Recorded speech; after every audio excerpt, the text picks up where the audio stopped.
여러분 안녕하세요. 저는 올해로 60을 넘긴 사람입니다. 아들, 딸 모두 장성에 출가해서 각자 가정 일군 지 얼마 되지 않아 이제는 오매불망 강아지 같은 귀여운 손자 녀석들 탄생만 고대하며 살아가고 있죠. 떠들썩하던 집안이 아이들 다 떠나고 남편과 둘만 남자 조금은 허전한 기분도 듭니다만 남편과 함께 조금은 심심한 듯 지내는 지금의 생활도 제법 만족스럽습니다. 자식 키우는 부모라면 누구나 거치게 될 가정이겠죠. 이렇듯 지금은 어느 정도 삶이 안정되고 남편과 함께 편안한 삶을 누리고 있습니다만 제가 날 때부터 이렇게 살 수 있었던 건 아니에요. 저희 친정이 정말이지 찢어지게 가난했었거든요.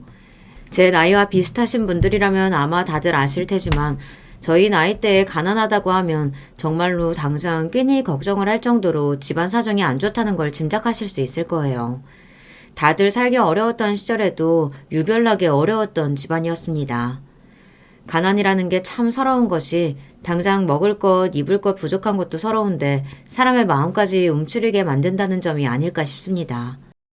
저 역시 저 나름대로 당차고 씩씩하게 살아보겠다고 무진 애를 썼으나 가난한 집 자식이라고 무시당하는 일에도 이골이 나야만 했죠.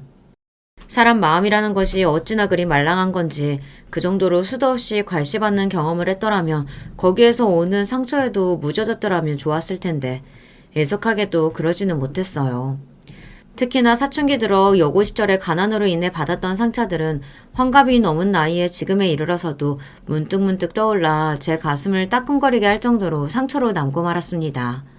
물론 그 어린 시절 감당하기 힘들 정도의 서러웠던 상처의 크기가 지금에 와서는 바늘로 따끔 찔리는 정도의 상처가 되기는 했지만 말입니다. 그건 역시 나이를 먹어가는 과정이겠죠. 제가 서러운 경험 중에서도 굳이 이렇게 여고 시절을 콕 집어 언급하는 것은 그 나이가 같은 일이라도 더 예민하게 받아들일 수밖에 없는 시기이기도 하지만 그 시절에 정말이지 지독하게 저를 괴롭혔던 한 여고 동창이 있었기 때문입니다. 이유는 더 볼 것도 없이 제 가난 때문이었어요. 그 마음 여리던 시절에 그렇게 악랄하게 제게 상처를 줘놓고도 이만큼 나이를 먹어서까지 제 신경을 긁지 못해 안달인 동창이었어요. 네 주제에 이런 데도 다니고 야 너 참 출세했다. 오는데 경비가 안 막디? 여긴 대체 사람 관리를 어떻게 하는 거야. 너 같은 게 들락거리도록 내버려 두고. 3살 버른 여드간다더니 말 고약하게 하는 그 못돼 먹은 심보는 이렇게 늙어서까지 변함이 없구나. 사람 참 쉽게 변하지 않는다는 게 이래서 하는 말인가 싶었습니다. 여러분 같으면 어린 시절 씻을 수 없는 상처를 남긴 사람이 뒤늦게 나타나서까지 예전과 다를 바 없이 나를 함부로 대한다면 어떻게 대응하실 것 같으세요? 아마 이리 사람을 함부로 대하는 행동을 보살처럼 너그럽게 넘길 수 있는 사람은 몇 안 되지 않을까 싶어요. 저 역시 이 나이 먹을 때까지 마음 수양이 아직 한참 부족한 모양인지 저런 태도를 그냥 넘기지는 못했고요. 제가 저런 괘씸한 동창생 만행에 어찌 대응을 했을지 궁금하신가요? 지금부터 여러분들께만 제가 겪은 일들을 빠짐없이 말씀드릴게요. 앞서 말씀드렸다시피 저희 집은 정말로 가난했어요. 말 그대로 먹고 죽을래야 먹고 죽을 것도 없는 집안이었죠. 그때는 이렇게 가난한 집에서도 자식만큼은 주렁주렁 줄줄이도 낳아댔습니다. 저 역시 그 없는 형편에도 제 밑으로 줄줄이 딸린 동생들 때문에 간신히 학교 다녀와서는 동생들 키우느라 눈코 뜰 새 없이 바쁜 시간을 보내야만 했습니다. 그분들 역시 그분들 나름대로 치열하게 살아오셨으니 그 살아오신 인생을 폄하하고 싶지는 않습니다만 솔직히 말해서 제 친정 부모님들은 새끼야 낳아놓으면 삿입에 거미줄 치고 살기야 하겠나 하고 생각하는 다소 무책임한 사고방식을 가진 부모님들이었어요. 위로 오빠가 하나 있기는 했습니다만 그런 집안에서 장녀로 태어난다는 것이 어떤 의미인지 저와 비슷하신 연배의 여러분들께서는 아마 담백에 이해하시리라 생각합니다. 낳아놓으면 알아서 먹고 살 길 열릴 거라 생각하는 부모들이 딸 자식 교육이라고 애정을 가지고 돌봐주었겠습니까? 그러니 그분들 입장에서 저는 그저 밑으로 줄줄 딸린 동생들 챙기며 살림 건사할 말 그대로 살림 미천에 불과했습니다. 물론 그래도 자식이라고 아주 애정이 없지는 않을 테니 맏딸인 저에 대한 애틋함 정도는 있으셨겠지만 그 얼마 되지 않는 애틋함이 어린 나날에 가난하지만 책임져야 할 것들만큼은 이미 넘쳐 흘렀던 버거운 제 인생에 크게 위로가 되지는 못했습니다. 물론 낳아주신 어머니보다도 더 손을 탄 큰누나 큰언니에게 애정어린 눈길을 보내며 매달리는 동생들이 귀엽고 사랑스럽기는 했습니다만 그건 역시 어린 제가 감당해야 할 몫치고는 너무나 무거웠습니다. 딸이라고 학교조차 제대로 보내지 않는 심각한 남존 여비 사상이 점차 사라져가고 있지만 그렇다고 아예 그런 집안이 없는 것도 아닐 시기였습니다. 차라리 제가 공부 욕심이나 없었다면 오히려 마음은 편할지도 모르겠어요. 하지만 애석하게도 저는 공부에 소질도 있고 흥미도 있는 편이었습니다. 집에 돌아가봤자 책 펼 공간은커녕 바글바글 동생들 몰려있는 곳에서 하루 종일 씨름하다 전기세 아껴야 한다고 일찍 불 끄고 누워야 했으니 집에 돌아가 공부할 시간 같은 건 바랄 수조차 없었습니다. 그러니 제게 최선의 방법은 학교에 머물러 있는 시간 동안 최대의 효율을 뽑아내는 것뿐이었습니다. 지금처럼 사교육이 성행하는 시대는 아니었으나 저 때라고 이 교육열 높은 나라에서 그런 것들이 아주 없지는 않았죠. 비록 지방이라 서울이나 대도시에 있다는 보습학원을 찾기는 어려웠으나 있는 집 자식 중에서는 방학을 틈타 용돈벌이 하러 내려온 이 지역 출신의 명문대생들에게 과외를 받는 경우도 종종 있었어요.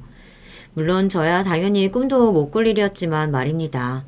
오히려 깜지가 되도록 빽빽하게 공부한 흔적이 고스란히 남아있는 교과서 빼앗기지 않는 것만 해도 감지덕지 해야 할 판이었어요. 동네에서는 항상 부모님 일 돕고 동생들 돌보느라 고생하는 와중에도 우수한 성적을 받아오던 저를 칭찬해 주시는 어르신분들도 종종 계셨죠. 김 씨는 참 자식복도 많아. 저 집 큰아들도 그렇게나 머리가 좋다던데 큰딸내미까지 공부를 그리 잘한다지? 자식들 공부 잘한다는 말에 크게 해준 것도 없으면서 기분이 좋아 입가를 실룩거리면서도 제가 공부에 크게 관심을 두는 거에 대해서는 경계하는 부모님이셨습니다. 특히 아버지가 그런 면이 더 심했어요. 계집애로 태어났으면 집에서 조신하게 살림 배워 일찍 시집 가주는 게 부모 돕는 일이야. 계집애가 머릿속에 든 거 너무 많아도 집안에 분란이나 일으키지 좋을 거 없어. 지금 당시 제 또래인 여학생들한테 이런 소리 했다가는 아마 찍소리도 못하고 몰매를 맞을 겁니다.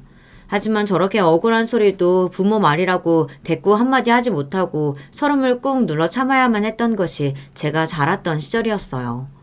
저라고 저리 딸 자식을 내리 깔아뭉개지 못해 안달인 아버지에게 어찌 반발심이 생기지 않았겠습니까? 하지만 저 때만 하더라도 부모가 자식을 때려 죽이지 않는 이상 부모가 잘못된 행동을 하더라도 자식된 입장에서 쉽게 반박할 수 있는 시대가 아니었습니다. 그런 자식은 천하의 불효자식에 상종 못할 인간 취급까지 받았으니까요. 비록 옳지 않다 생각하더라도 부모 말에 반개를 드는 일은 있을 수 없는 일이라고 학습하며 자랐던 저였으니 원치 않더라도 그런 부모님 밑에서 순종하며 자랄 수밖에 없었죠. 이만큼이나 나이를 먹고 자식을 둘이나 키워내고 나니 부모로서 그분들이 아주 이해가 가는 것만은 아닙니다만 어떤 생각으로 그리 사셨는지 정도는 짐작할 수 있게 되었어요. 배운 것 없이 그저 하루 벌어 하루 먹고 사는 인생을 살며 그저 몸 부서져라 이렇게 자식들 굶지 않는 것만이 부모가 할 도리라 여기며 당장의 하루하루에 급급해 살아가시던 분들이셨습니다. 내 자식의 미래나 성장 가능성 같은 것에 대해 생각할 겨를도 없었을 것이고 당장 당신들부터도 그리 잘하지 못하셨을 테고요. 저처럼 부모님 원망할 일들을 많이 겪고 자라신 분들이라면 아마 제가 지금 하는 말을 이해하실 수 있을 거예요. 왜 그런 말들 많이 하잖아요. 젊은 부모님을 만나게 된다면 어떤 말을 해주고 싶냐는 그런 가정 말입니다. 어차피 제가 한마디 건넨다고 그분들 사고방식이 달라지진 않겠지만 그래도 이것 하나만큼은 말씀드리고 싶은 심정이었어요. 정 자식을 낳아야겠으면 정말 한둘만 낳아서 당신들도 고생 좀 덜 하시고 자식들도 좀 덜 고생시키라고요. 그렇게 자식들 때문에 죽어나갈 정도로 일을 하면서 왜들 그렇게 애들은 많이도 낳았는지 그것만큼은 이 나이를 먹어서도 정말이지 이해가 가질 않거든요. 그나마 이 한숨 나오는 상황에서도 저를 엇나가지 않게 간신히 붙들어준 것이 바로 저희 친정 오빠였습니다.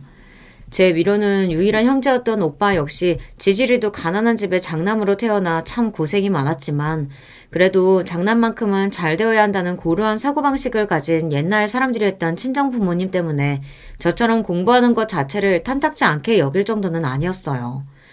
어찌되었든 그분들 입장에서도 당시에 한치 앞도 보이지 않는 막막한 인생에서 그나마 앞길이 필만한 가능성은 오빠 하나라고 생각했을 테니까요. 앞서 언급했듯이 온 동네 어르신들이 저희 오빠 똑똑한 걸 모르시는 분이 없을 정도로 그 총구석에서는 수재로 불리웠던 오빠였습니다. 학비 낼 돈조차 부족해 항상 죄인처럼 고개를 숙여야만 했음에도 불구하고 선생님들을 비롯한 주변 어른들께서 십시일반 도움을 주셨던 것 또한 그런 오빠 머리가 원체 아까워서였겠죠. 아무리 지방의 소도시 인근 출신이라 하더라도 나름대로 지역 유지가 있지 않습니까? 원래 잘 사는 집안일수록 자식들 교육에는 더 열과 성을 다하는 법입니다. 그렇게 물심양면으로 집안의 지원을 받는 유복한 집 집안 출신 학생들을 제치고 언제나 전교 1등을 놓치지 않는 오빠였어요. 고작 학사금 낼 돈도 없는 가난한 집 아들에게 1등을 빼앗겼다고 하니 그 있는 집 부모들도 어지간히 부하가 치밀러 올랐을 겁니다. 어찌되었든 일어난 형편에서도 한 번을 삐끗하지 않고 언제나 수석을 차지하던 오빠였으니 주변에 저희 오빠를 모를 사람이 없을 정도로 나름 제 고향에서는 유명세가 자자하기도 했죠. 다행히도 공부머리는 오빠를 닮았는지 저 역시도 학교 수업 시간에 배우는 것 외에 공부할 자투리 시간조차 내기 어려웠음에도 항상 성적을 잘 받는 편이었습니다. 비록 오빠만큼의 수재는 되지 못해 항상 전교 1등을 할 정도는 되지 못했으나 적어도 제가 있는 학급에서 1등을 놓쳐본 적은 없었어요. 제가 이렇게 악자같이 공부를 했던 것도 오빠의 영향이 적지 않았습니다.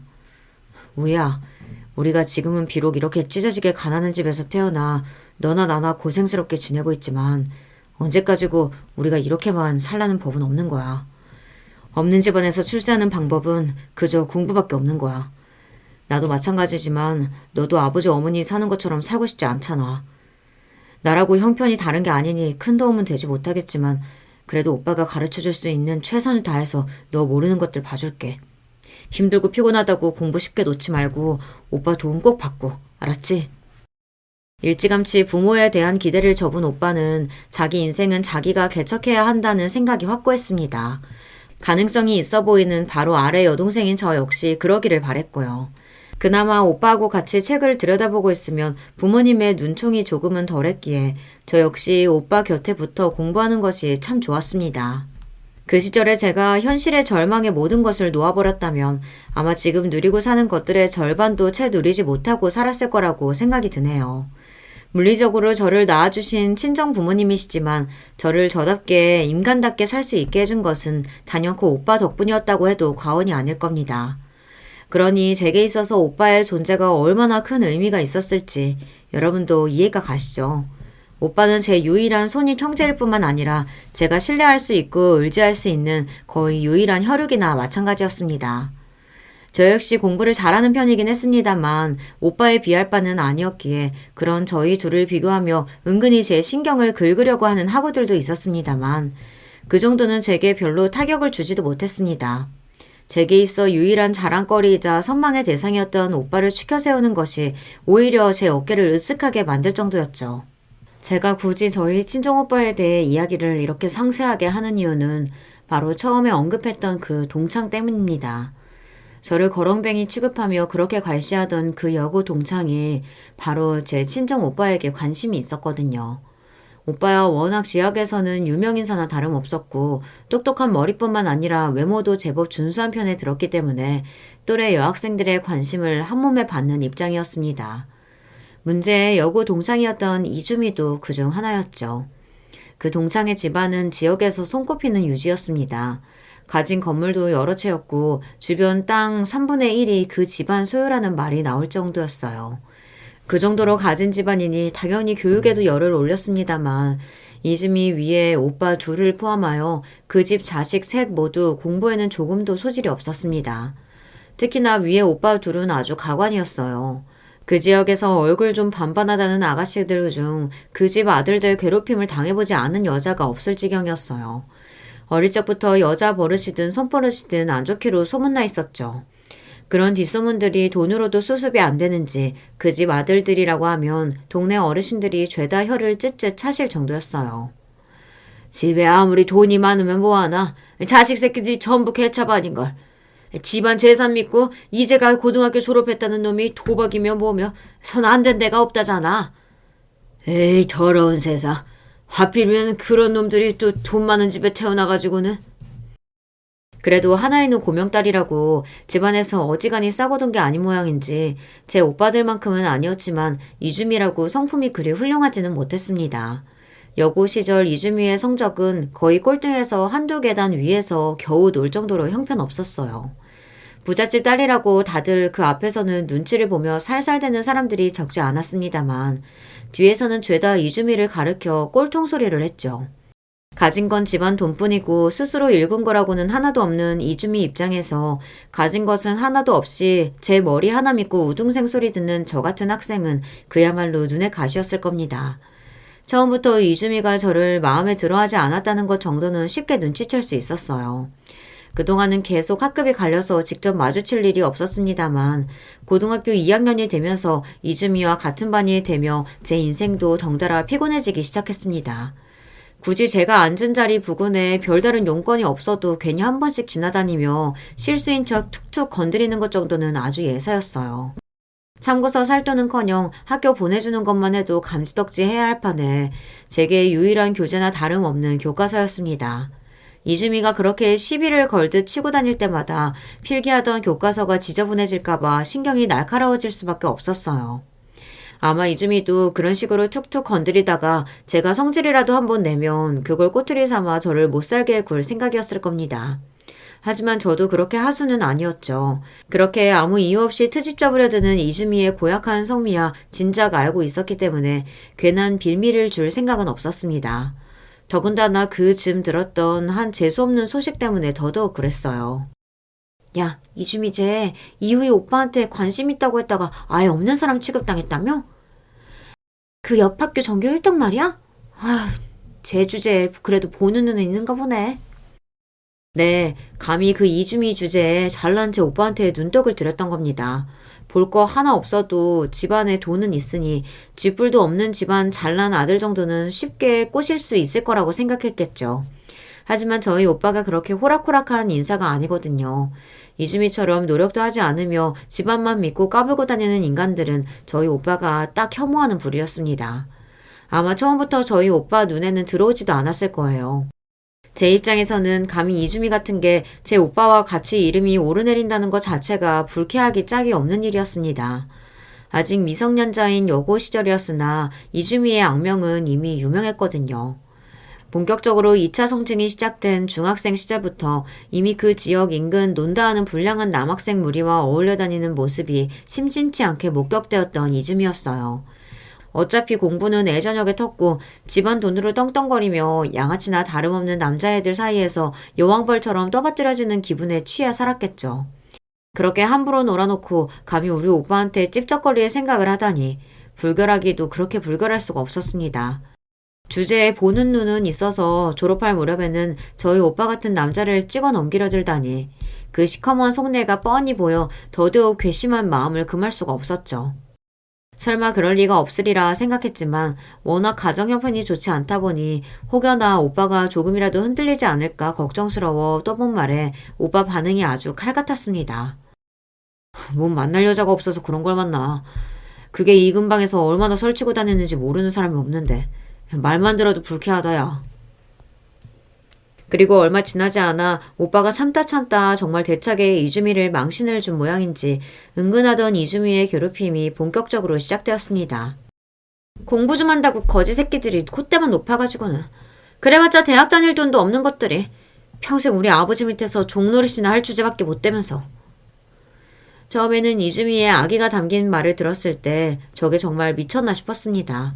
집안 가난하다고 저를 무시하거나 공부로 저를 찍어 누릴 수 없으니 그 열등감에 제 가난을 걸고 넘어지며 꼬투리 잡는 인간들은 제법 많았을지라도 저렇게 노골적으로 제 앞에서 가난을 언급하며 천민 취급하는 경우는 없었으니까요. 공부 잘한다는 게 제법 좋은 방패가 되던 시절이었습니다. 딱한 제 집안 환경이 오히려 그런 환경에도 불구하고 그를 딛고 일어서는 기특하다는 감정으로 승화되는 경우도 많았고요. 그런데 그 지역에서 가장 잘 산다는 집안 딸이 대놓고 저를 찍어서 거지 취급을 하고 있으니 주변 반응도 동의할 수밖에 없었습니다. 그동안은 뒤에서 숙덕거리던 것을 이주미가 저를 앞에서 면전에서 무시해도 된다고 허락해주는 거나 진배 없는 상황이었으니까요. 아마 이주미가 저렇게까지 날뛰기 시작한 것은 저에 대한 열등감도 있겠지만 제 오빠에게 무시당한 자존심이 상했다는 이유가 더 컸을 겁니다. 자기 보기에는 쥐뿔 아무것도 없는 거렁뱅이 같은 것들이 머리 좀 좋다는 이유로 공부 못하는 자기를 깔본다고 자격지심을 가지고 있었을 테니 말입니다. 그렇다고 같은 학교도 아니고 온 동네 어른들이 수재라고 칭송이 자자한 저희 오빠를 건드리기는 쉽지 않았겠죠. 그러니 목표물은 제 눈앞에 보이고 그래도 저희 오빠보다는 만만한 저였겠죠. 한마디로 저는 무방비 상태로 이주미 앞에 놓인 샌드백이나 다름없었습니다. 야, 맞췄다. 어쭈, 피해? 제 수준과 별다를 바 없는 무리와 시시덕거리며 미제의 캐러멜을 제 머리통에 맞추며 즐거워하는 이주미였습니다. 요즘 뉴스에 오르내릴 정도로 폭력의 수위가 심각한 학교 폭력 수준이랑 비교하면 장난같이 느껴질 수도 있겠지만 제겐 그런 상황이 마치 지옥과도 같았습니다. 이주미 무리는 대놓고 휘바람까지 불며 그 상황을 즐기고 있고 나머지 학우들은 그런 이주미에게 찍혀 저 대신 괴롭힘의 대상이 될까봐 교실 안에서 그런 일이 벌어지고 있는데도 마치 아무것도 보이지 않는 척 다들 딴청을 피우고 있었습니다. 저와 가깝게 지내던 친구들 역시 예외가 될 수는 없었습니다. 그 애들이라고 이주미 집안에 대항할 정도로 잘 사는 집 자제들도 아니었고 이주미가 두렵기는 마찬가지였겠죠. 친구들 마음이야 이해할 수 없는 바는 아니었습니다만 제 입장에서 그 넓은 교실에 수많은 학우들이 있는 가운데도 나 혼자 외롭게 남겨졌다는 생각을 지우기 어려웠어요. 야! 네 뒤통수에 맞은 거 네가 주워 먹어. 이거 우리 아빠가 미국 갔다가 사다 주신 캐러멜이라는 거야. 너 같은 게 언강생실 구경이나 해볼 일이 있겠냐? 나 아니면 네 주제에 어떻게 이런 데에다가 머리통이나 비벼보겠어? 그러고는 저들끼리 재밌다며 깔깔거리는 이주미 모습이 악마가 있다면 딱 저 꼴일 것 같았습니다. 뭐 그렇게 대단한 거라고 그걸로 사람을 조롱하는 것도 모자라 주워 먹으라니 어쩌느니 거지 취급을 하는 그 악마 같은 계집의 머리칼을 죄다 뽑아버리고 싶었어요. 아마 이주미 혼자였다면 뒷일 생각하지 않고 그냥 미쳤다고 생각하고 반패해 죽였을지도 모르겠어요. 저도 성미가 그렇게 고분고분한 편만은 아니거든요. 하지만 어릴 적부터 싹수가 노랬던 이주미 주변에는 이미 불량배가 되었다는 남자들도 있다는 소문이 돌았습니다. 저도 저지만 제가 반격했다가는 더 큰 앙심을 품고 저희 오빠한테까지 불똥이 튀게 될까봐 사실 그게 더 무서웠습니다. 저와 연년생인 오빠는 당시 대입을 앞두고 있었습니다. 비록 저희 집에서야 죽었다 깨어나도 오빠 대학 보내줄 능력 같은 건 없었지만 워낙 그 지역에서 수재로 소문난 오빠였잖아요. 오빠 정도로 뛰어난 학생들은 총 동창회 후원 등으로 대학을 가는 경우도 드물지만 있었거든요. 지금 생각하면 너무 지나친 비약이기는 했습니다만 어찌되었든 이주미 집안이 지역 유지이다 보니 혹시나 저희 오빠 후원에 문제라도 생기지 않을까 그것 역시 고민이었어요. 오빠는 제 유일한 희망이기도 했습니다. 오빠가 잘 돼서 서울로 진학하게 되면 고등학교 졸업하고는 곧장 오빠를 따라 올라가기로 속으로 계획을 세우고 있었습니다. 그렇지 않으면 제 인생에 답이 없다고 생각했어요. 여기 계속 머물러 있다가는 저 역시 제 친정 부모님처럼 가난에 잡아먹힐 것만 같았습니다. 물론 저는 저희 오빠만큼의 수재는 아니니 서울에 있는 대학에 보내줄 만큼의 대단한 후원을 받지는 못하겠지만 여기보다는 오빠 곁에서 취직을 하든 공부를 하든 거기에 제 유일한 희망이 있을 것 같았거든요. 나날이 심해지는 이주미의 폐악을 이 악물고 참았던 것도 그런 이유에서였습니다. 혜연아 엉뚱한 소리 했다가 공부하는 오빠에게 지장이라도 갈까 싶어 이주미에 대한 얘기는 꺼낼 수조차 없었어요. 오빠 성미의 그 고약한 계집애가 이렇게나 여동생을 못살게 구는 걸 알았다면 저희 반을 아주 뒤집어 놓고도 남았겠죠.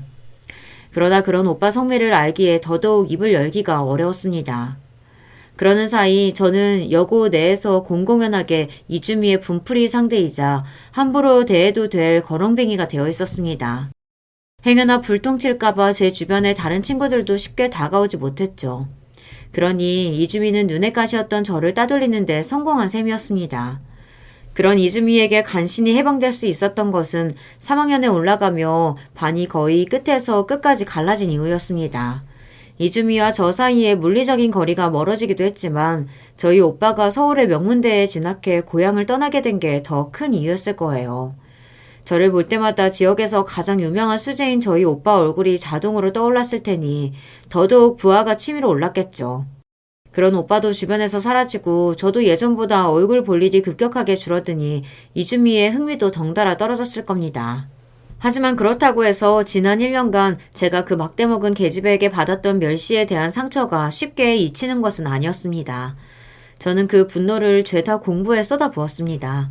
저런 대먹지 않은 인간에게 그런 부당한 취급을 당한 것이 눈물이 나도록 억울했지만 찢어지게 가난한 집안에서 자라면서 세상이 제게 한 번도 공평했던 적이 없었음을 일찌감치 깨달은 저였습니다.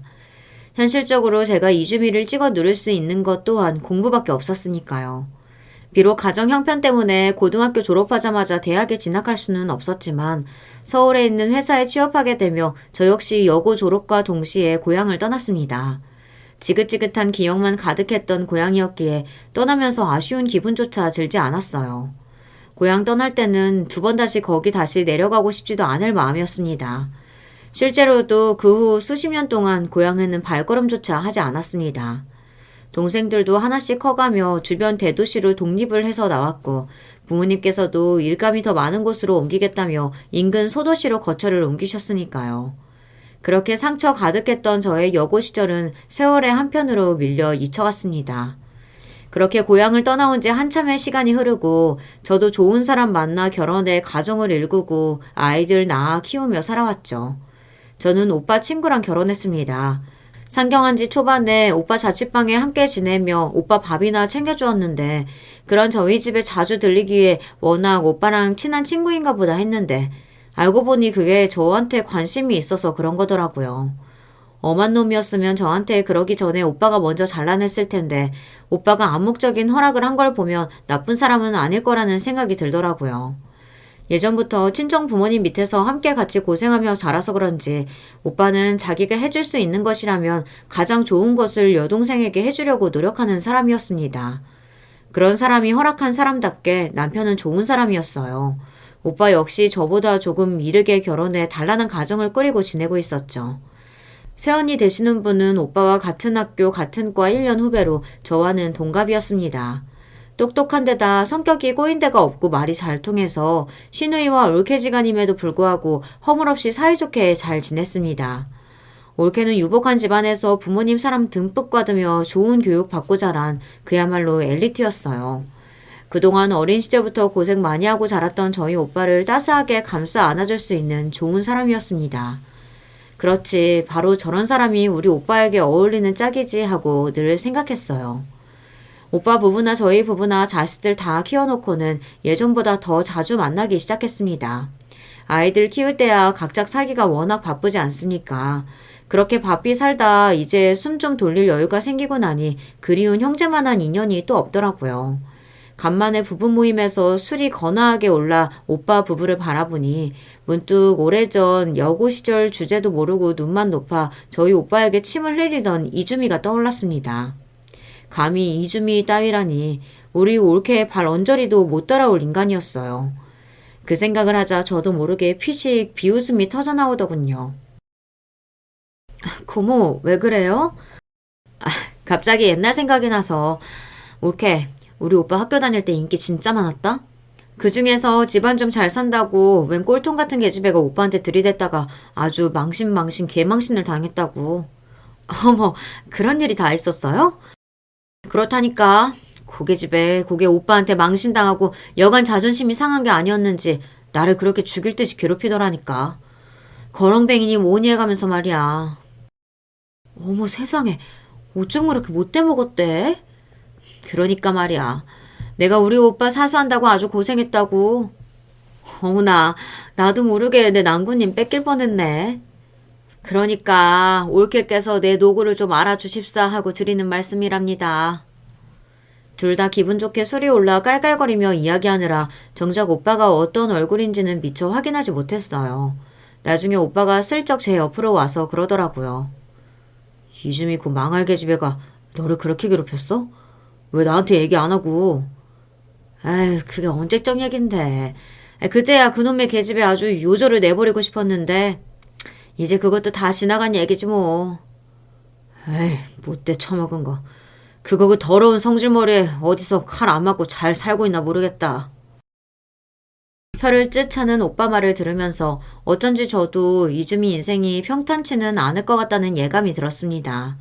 어쩌면 그렇게 못돼 먹은 것이 잘 먹고 잘 살지 말았으면 하는 은연중에 제 소망이 담긴 것일지도 모르겠어요. 참 오랜만에 떠올리는 이름이었는데도 불구하고 여전히 뒷맛에 찝찝함을 남기는 인간이었습니다. 그로부터 며칠 지나지 않아 진짜로 이주미를 맞닥뜨리게 되었을 때 정말이지 당황스럽더라고요. 여고 졸업하고 근 40여 년 만의 일이었어요. 수십 년 세월이 지나는 동안 단 한 번도 떠오르지 않던 이주미가 며칠 전 갑자기 생각난 것이 이런 일이 일어나려고 그랬던 건가 싶더군요. 너도 참 양반은 못된다 싶었죠. 이주미를 다시 만나게 된 건 서울 시내의 한 대형 호텔 체인의 로비였습니다. 집이 지척이니 투숙을 하러 간 것은 아니었고 약속이 있어서 나간 자리였어요. 흐른 세월이 적지 않으니 처음에는 긴가민가 했으나 먼저 저를 알아본 이주미가 제게 삿대질하라며 소리치는 걸 보고 아, 그 인간이 맞구나 하는 확신이 들었습니다. 어머, 이게 누구야? 너 김우희 아니니? 세상에, 살다 보니 너를 다시 보는 날도 있고 진짜 별꼴이다 얘. 40년이 지나 이제 이주미 역시 장년을 넘긴 나이에 들어섰음에도 어쩜 저 경박스러운 말투만은 예전과 변함이 없는지 꼭 40년 전 그때를 떠올리게 하더군요. 참 사람이 쉽게 변하질 않습니다. 그런 이주미가 조금 더 반가울 이유도 없는 저였기에 저도 모르게 얼굴이 찌푸려지더군요. 그러게 살다 보니 네 얼굴을 다시 보는 날이 다 있네. 저 역시 말이 곱게 나가지 않았습니다. 차라리 그냥 모르는 사람인 척 지나칠까 생각하기도 했지만 굳이 제가 그럴 이유도 없겠다 싶었어요.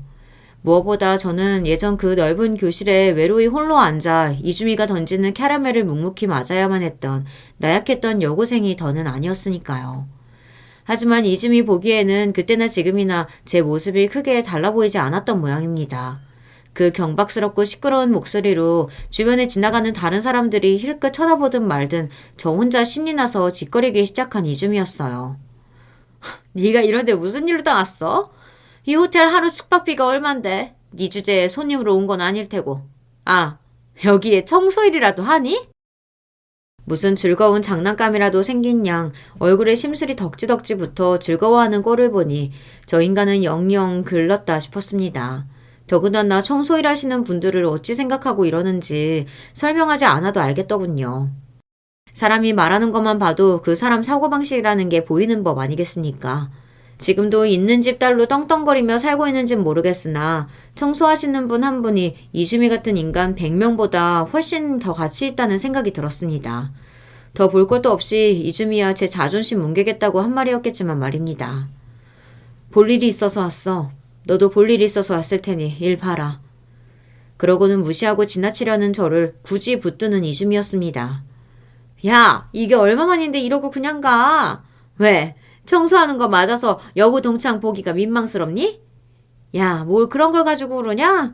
먹고 산다고 하는 일인데 내가 그 정도도 이해 못할까봐? 아, 어릴 적부터 그렇게 없이 살아서 고생한다 싶더니 이 나이 먹고도 여간 힘들게 사는 게 아니구나 너.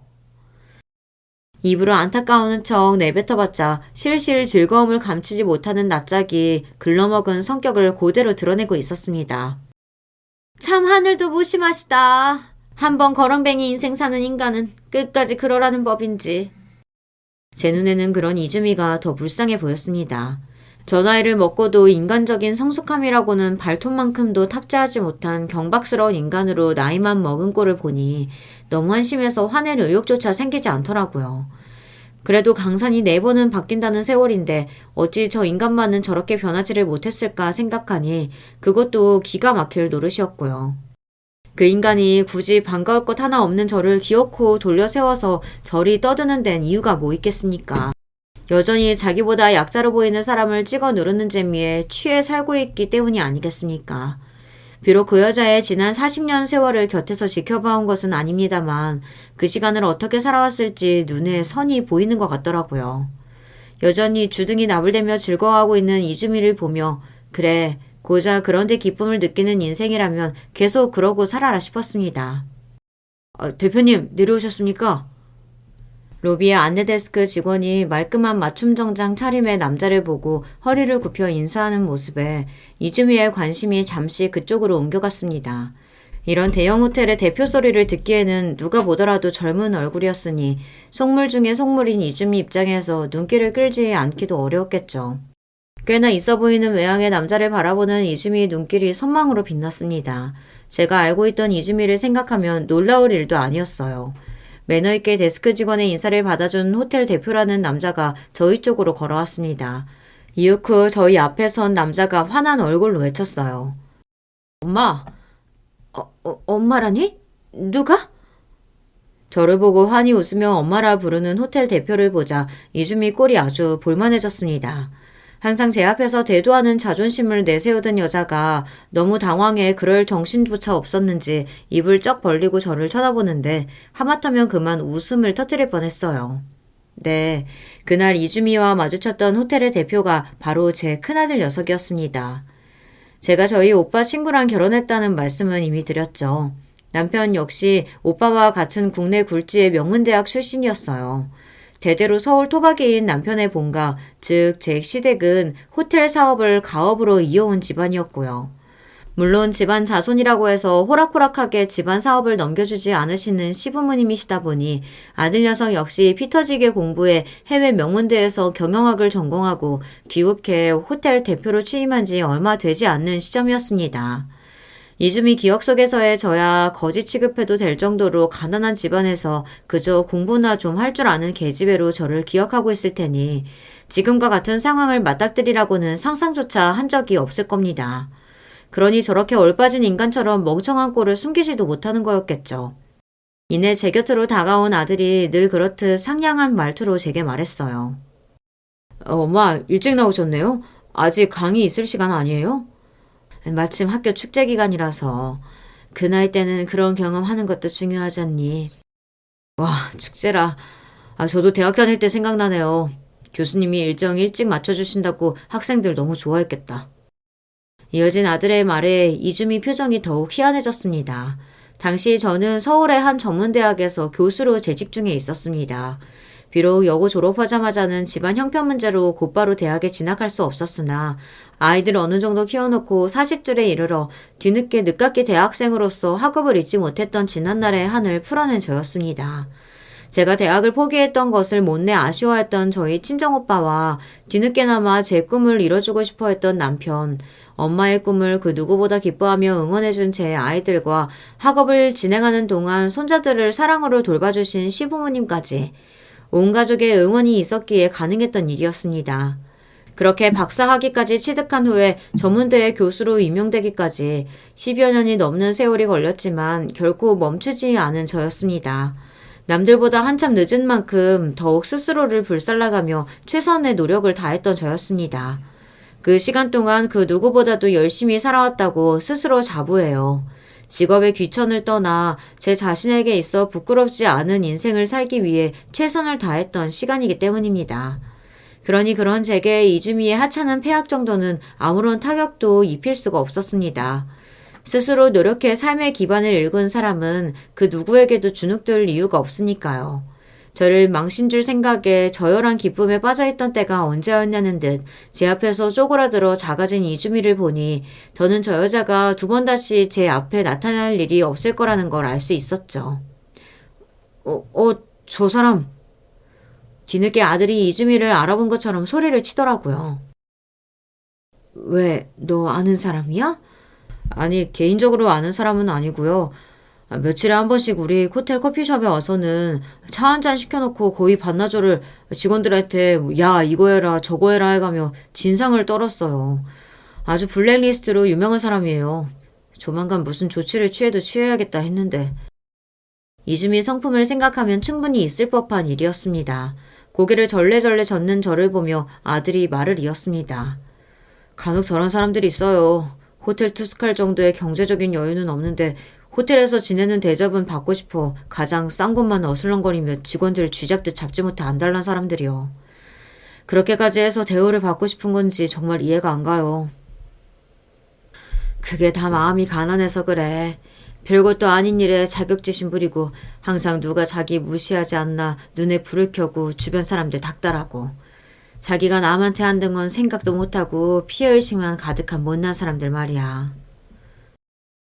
정확하게 이주미를 표현한 말이 아닐까 싶습니다. 아들 녀석은 그 후로도 자기 직원들이 저런 사람들 때문에 겪지 않아도 될 고생을 하는 것이 속상하다며 어떤 식으로 출입을 거절해야 할지 고심한 듯 했어요. 하지만 이미 저는 그 여자가 두 번 다시 이 호텔에 들락거릴 일이 없다는 것을 직감하고 있었죠. 자기가 그렇게 무시하고 거지 취급하던 김우희의 아들이 대표로 있는 곳인데 쪽팔려서라도 여기 낯짝을 들이밀지 못할 여자였습니다. 아니나 다를까 아들 말을 들어보니 그 후로 그 여자가 저희 집안 호텔에서 진상 부리는 일은 다신 없더라고요. 우야, 너 그거 들었냐? 오빠가 슬그머니 전해준 말로 그간 이주미가 어떤 인생을 살아왔는지 대강 이야기를 전해들을 수 있었습니다. 저나 오빠나 고향 떠나오고 나서 영 그쪽 돌아가는 사정에는 관심이 없었는데 얼마 전에 제가 여고 시절에 이주미로부터 따돌림과 괴롭힘을 당했다는 소리를 듣고 괘씸한 마음에 오빠가 오랜만에 고교 시절 동창과 연락을 주고받았더라고요. 이주미 집안 이야기는 그 지역에서는 워낙 공공연하게 퍼져있는 이야기였습니다. 그 집안이 한때는 그래도 거기서 한가닥 하던 집안이었잖아요. 복상 망했단다. 아주 폭삭. 그래도 부자가 망해도 3대는 간다고 하던데 이주미 집안이 그 정도의 부자는 또 아니었던 모양입니다. 그 집 오빠들이 워낙에 개차반이었잖아. 딸 자식 귀하게 여긴다 해봤자 아들놈들이 그렇게 번갈아가며 사고를 치는데 그거 수습한다고 가산을 몽땅 날려먹은 모양이야. 아니 무슨 사고를 어떻게 치면 그 많은 재산을 다 날린대? 그 집 아들놈이 둘 다 고등학교 졸업장도 받기 전부터 도박장에 들락거렸다잖아. 도박은 손목을 끊어놔도 못 고친다는데 그 집안이라고 별 수 있었겠어? 그렇게 있는 집안 자식이라고 콧대를 세우며 살았던 이주미인데 집안 꼴이 풍비박산이 났으니 그 뒤틀린 심보에 얼마나 더 자격지심이 뒤룩뒤룩 들어찼을지 안 봐도 알 것 같았습니다. 그래도 집안 완전히 망하기 전에 이주미 걔는 걔 아비 인맥으로 그래도 좀 있는 집에 시집보내서 치운 모양이더라고. 그런데 그것도 보통 놓은 건 아니었잖아. 나중에 시댁 쪽에서 그거 알고 아주 집안이 발칵 뒤집혔다지. 어떤 집안에서 그런 며느리를 반기겠어? 그건 역시 이해가 갔습니다. 아마 비슷한 집안 수준에 미리 이주미 하고 다니는 행실을 알았다면 사돈 맺을 생각도 안 했겠죠. 그래도 이혼했다는 소리는 없는 거 보니 지지고 볶아도 같이 살긴 사는가 봐. 같이 살아봤자지.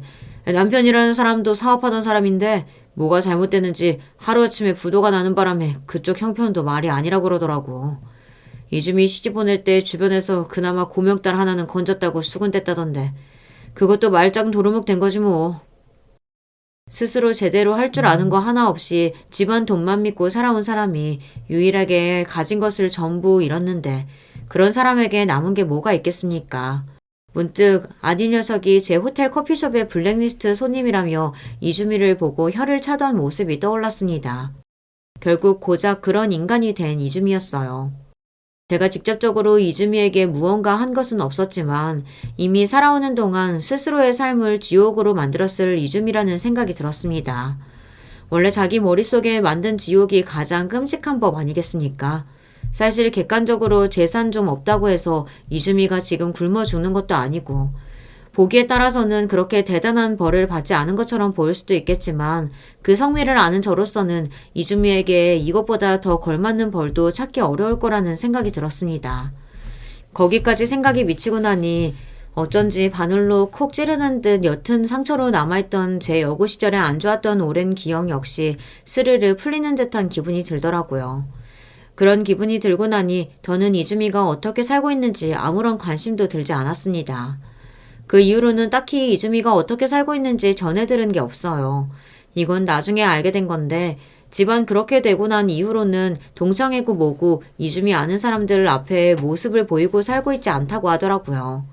세상 아나무인으로 굴며 그간 적지 않게 적을 만들고 살아왔을 테니 이주미와 이주미 집안 불행을 기쁨으로 삼았을 사람들 역시 많았겠죠. 인과응보라는 게 대단한 게 있는 게 아니라는 생각이 들어요.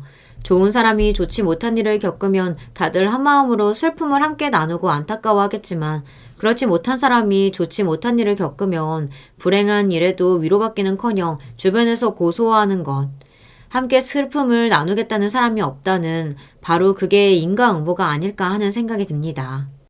여러분들 들으시기에는 어떠신가요? 제가 너무 유하게 지나간 거라는 생각이 드시나요?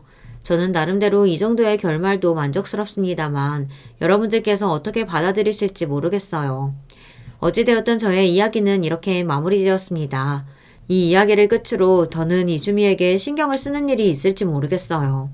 이제는 좀 더 나은 인간이 되어 살았으면 싶으면서도 솔직히 그런 날이 올까 싶기도 합니다. 제 이야기는 이쯤에서 마칠게요. 끝까지 들어주셔서 모두에게 감사드립니다. 안녕하세요. 저는 서울 사는 40대 여자입니다. 오늘은 산책하며 듣기 좋은 제 사연을 제보하려고 합니다.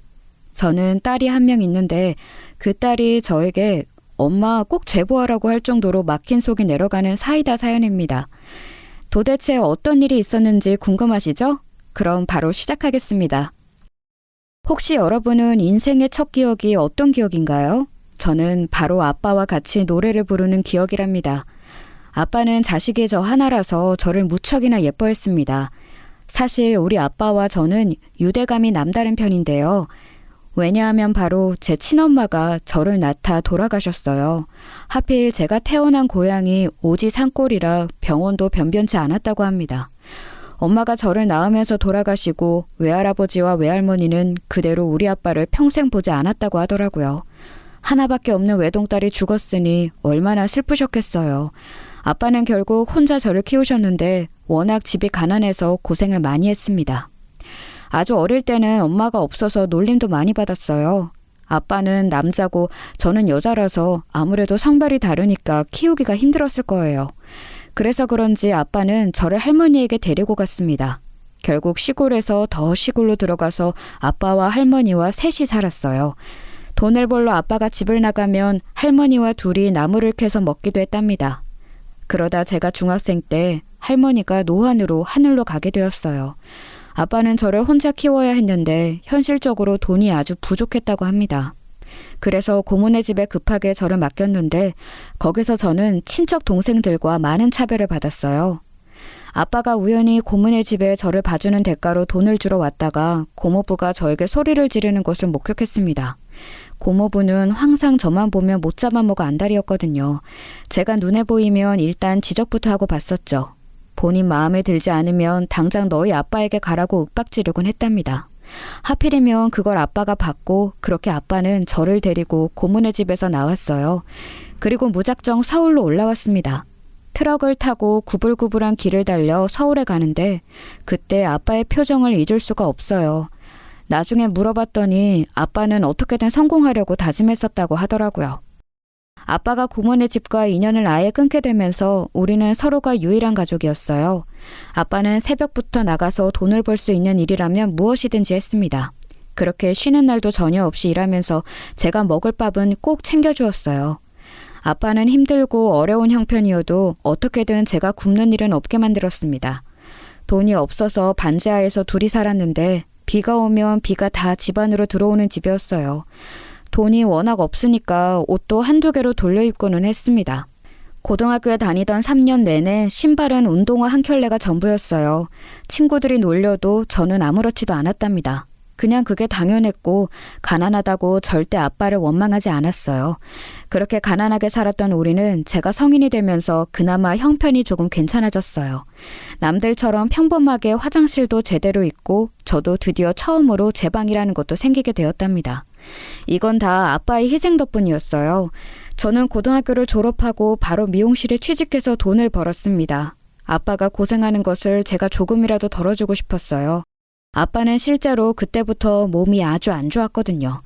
그렇게 저는 미용실에서 첫 사회생활을 시작하게 되었습니다. 아니 아가씨, 지금 만나는 남자 없다고 했지? 우리 아들하고 만나봐, 응? 우리 아들이 진짜 잘생겼어.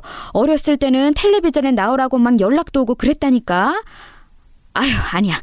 내가 그냥 나중에 우리 아들 데리고 올 테니까 한번 봐.